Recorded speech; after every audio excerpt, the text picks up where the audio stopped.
Hi, it's me. In case you can't see me, I'll give you a chance to see me. There I am! Look at the slim 140-pound figure on that guy. Look at that.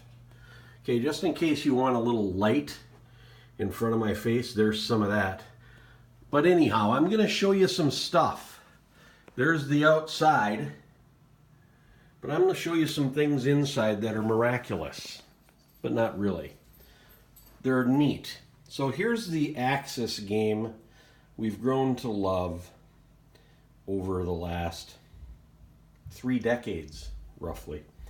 There it is. And now here's the new one. Here's the new hotness. Let's check out the size difference. Look at that compared to that one over there. Can you see it? That one's decent size. Takes up that small table, which is about 30 inches by, I don't know, 45 inches. This table, this ping pong table, is 5 feet wide. So the board is almost 4 feet. The board is almost 4 feet wide. But anyway, look at some of the improvements. First of all, you've got different ships. You see that ship there? That's a UK destroyer. And then we're going up to Japan's new non-yellow team. Japan has transports. There's Japan's weird looking battleship, aircraft carrier, obviously. Let's move over here. See, looking for the new ships. We're going to have to go over to the UK to check out the new ships. Cruisers, baby. Cruisers attack and defend at a 3. They can also do a shore battery. There's the battleship. You also have destroyers. I'm looking for a destroyer. Doesn't look like a lot of destroyers on the map right now. Here's actually a destroyer for the UK. Each team has different shaped units, which is cool. It's more historically accurate. Look at the UK's fighter compared to the American fighter, for example. Okay, let's look at also some differences. Here's Russia's team. You've got the new artillery, which attacks at a 2 and defends at a 2. It has a movement of 1.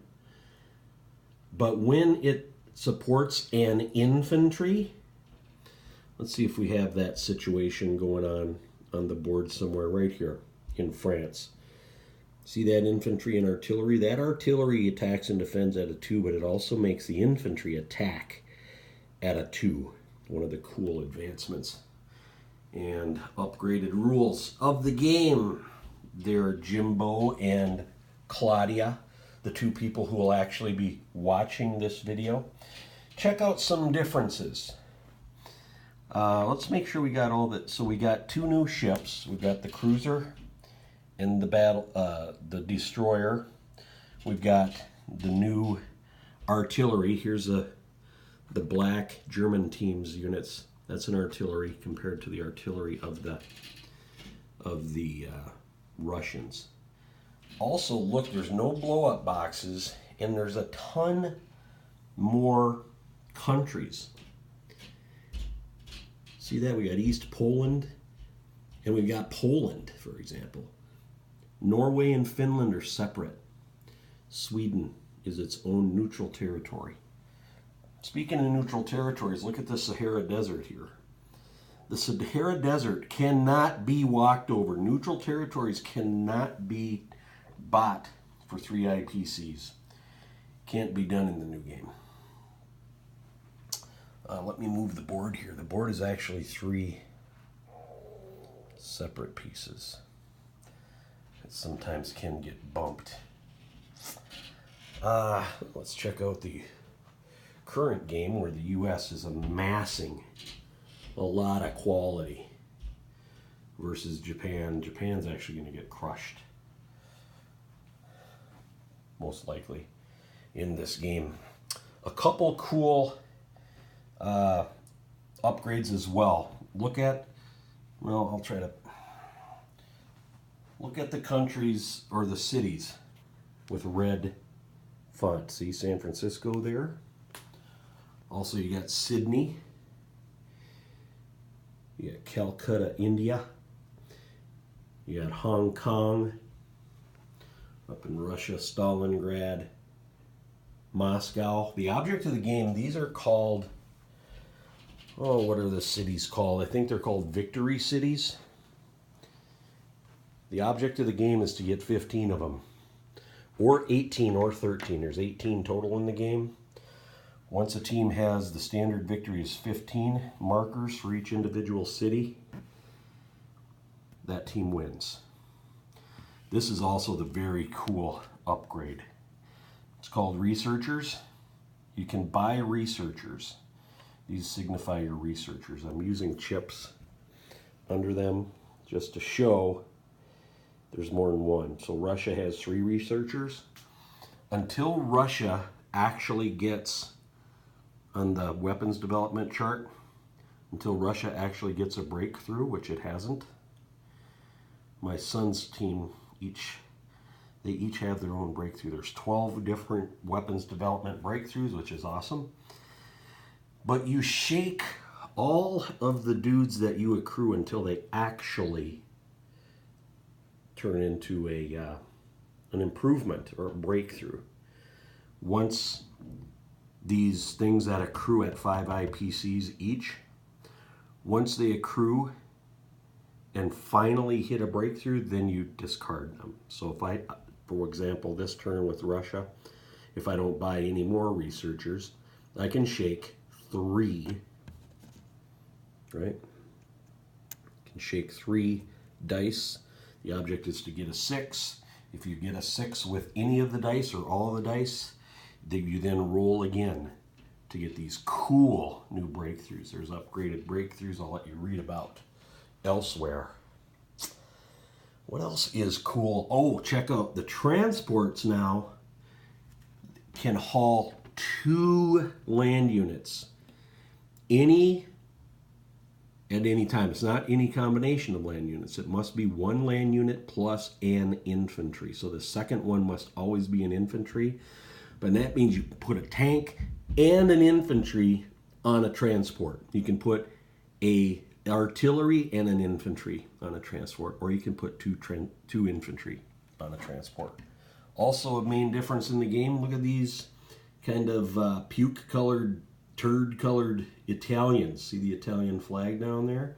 Italians have a small army for the Axis power. Mussolini has worked his way into the anniversary edition. Okay, so that's an Italian tank. That's the Russian tank. So Italy's trying to threaten Russia down there. Also, China has its own very limited rule unit. There's the American green unit, and there's the Chinese light green unit.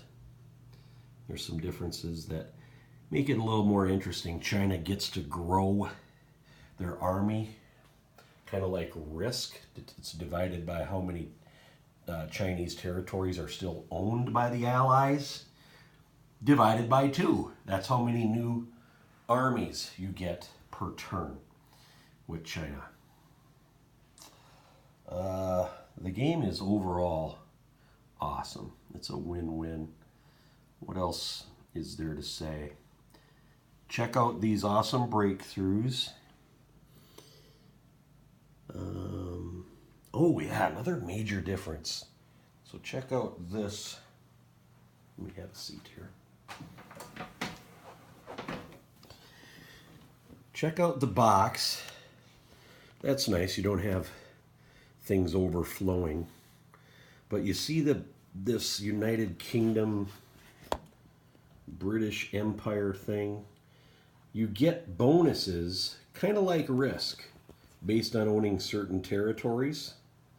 If the Allied powers own Eastern Canada, Western Canada, Gibraltar, Egypt, Australia, and the Union of South Africa, at the end of the UK's turn, the UK gets 5 additional IPCs.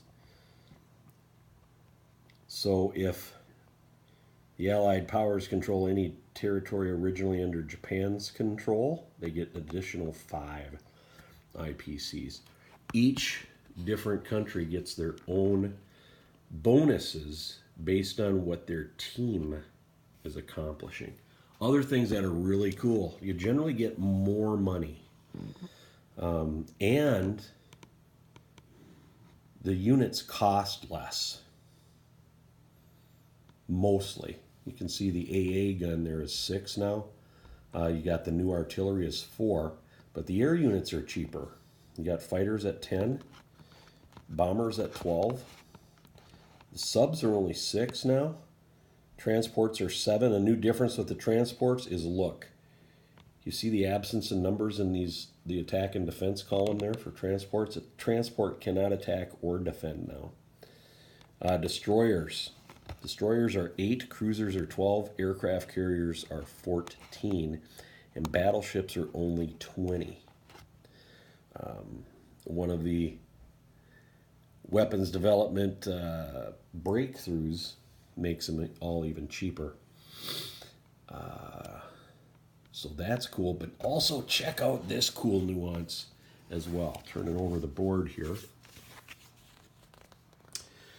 We're seeing that the standard original version is set up in 1942, spring of 1942. But if you look, you've got an alternate game with a 1941 setup, so before Pearl Harbor, basically. Cool. So you've got 2 alternate ways to play the game, and you see post Pearl Harbor, you got a 31 IPC set up for UK, and pre-Pearl Harbor, the UK is looking better at 43 IPCs. UK is a lot more fun to play in this game so far. Okay, I like to keep this set up that way. Keep the money figured out kind of that way. The game is expected to be longer. My son and I have probably played, I don't know, 3-4 hours, about 3 hours so far on this game. It's looking pretty bleak for Axis. I've been giving him an advantage of extra IPCs and researchers per turn, but he's still learning the game. So there you go. There's a good look at the game from the top side, the Allied side, where the Allies should sit. Here's a look at China. You see the grayish kind of sunburst there? That's the Chinese properties. You see Japan owns most of them right now. See the different, you got Saudi Arabia, Persia, Transjordan now. Turkey's in there, but that's neutral. Egypt. Get a better look. Trying to remember anything else to say. But that's pretty good for now. Check it out too. My son and I got some fun designer dice. He's got 12 of this kind of multicolored renderings. Makes it kind of cool, feel special. And I got these purplish dice with sparkle and gold numbers. All right, well, that's all for now, Claudia and Mustafa. Hope you enjoyed my qualities. And I can't wait to play with you. Bye.